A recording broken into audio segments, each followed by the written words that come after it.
Alright, and I think I see one over there. These are Ashen Message in the Bottles. These are the new event going on in Sea of Thieves, and if you pick one of these up, it'll give you a map of different dig up spots, and they can range from between 4 to 11 different spots.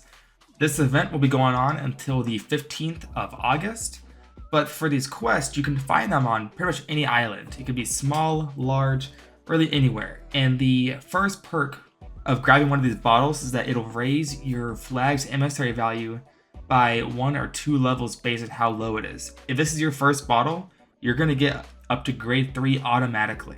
And it is definitely recommended to just go past an island, drop somebody off or yourself, and look at these bottles because these are actually very worth it.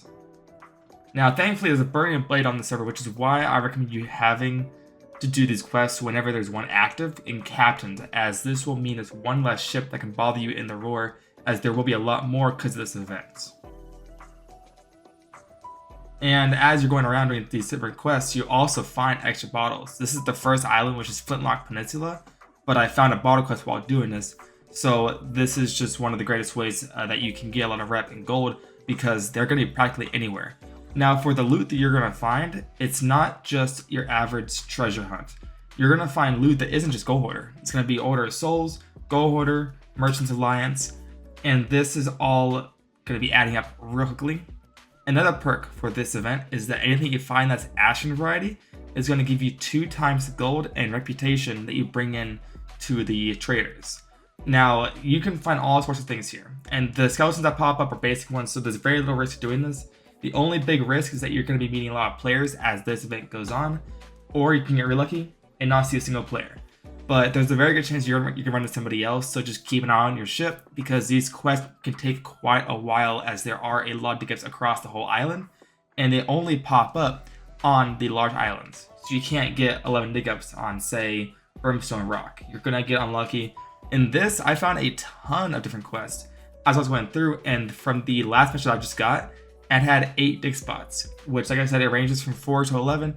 There's no way to really increase that. It's all just random, but you can get really lucky and you can get a lot of good stuff. If you're also looking for king loot, this also has a very high chance of finding it, as well as the Box of Wondrous Secrets, aka the #1 most difficult chest to get in Sea of Thieves, as it only spawns in the roars during certain events or even just by random. Now, finding this Box of Secrets whenever you're not doing this event is even better, because this event kind of makes it pretty common. While I was playing for a total of about 6-7 hours, I found 4 of these boxes. Now, there's no combination tied to them, but it's just super cool to have. If you see one, definitely get a screenshot to share to your friends. As I keep doing this, I get a lot of times different loot. So you'll see a bunch of low level loot up to even tier 3 hero items, which sell for a lot. So I highly recommend that if you have access to guild, to grab that. And I know people are gonna say, oh, if you're gonna be doing that, why not raise Reapers? Well, if you're gonna raise Reapers, everyone's gonna see you, and where else are you gonna sell the loot to? I know people were saying that you can get the Box of Wondrous Secrets and sell it to Grace, but it's just not worth having the Reaper flag up there.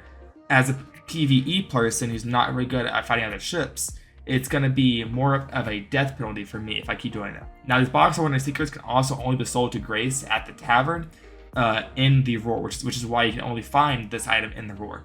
But as you'll see, I'm getting a lot of money for this because everything I get that was Ashen is doubled. Now, if you sell, let's say, for example, the best skull in the game that gives you an MSA value, that is the Ashen Wrathful King skull, that's sold for about 11,000. And in total with emissary, 27,000 for a single skull. So I recommend that you do this quest while it's active, because if you do 5 of these quests, you also get a really cool sword that I've been using the entire video. And for the total time that I spent for doing these quests, which was about an hour and a half, I made 350,000 gold. It's not the fastest way to get money, but considering I got pretty lucky, I didn't see a single other ship, it was pretty safe for me, and I got a ton of levels for doing that. Plus, being in the Roar can be either amazing or really terrible, but they turned off the volcanoes for this event. So if you guys don't like the volcanoes, but you guys like money and reputation, this is a great way to get a lot of money and rep. So at least do 5 quests for the cool sword, and then you can decide what you want to do. But this is a really fun event. It gets a lot of money and gold, and is a great way to explore the lore without the risk of the danger. So keep powering on. I'll see you all in the next episode.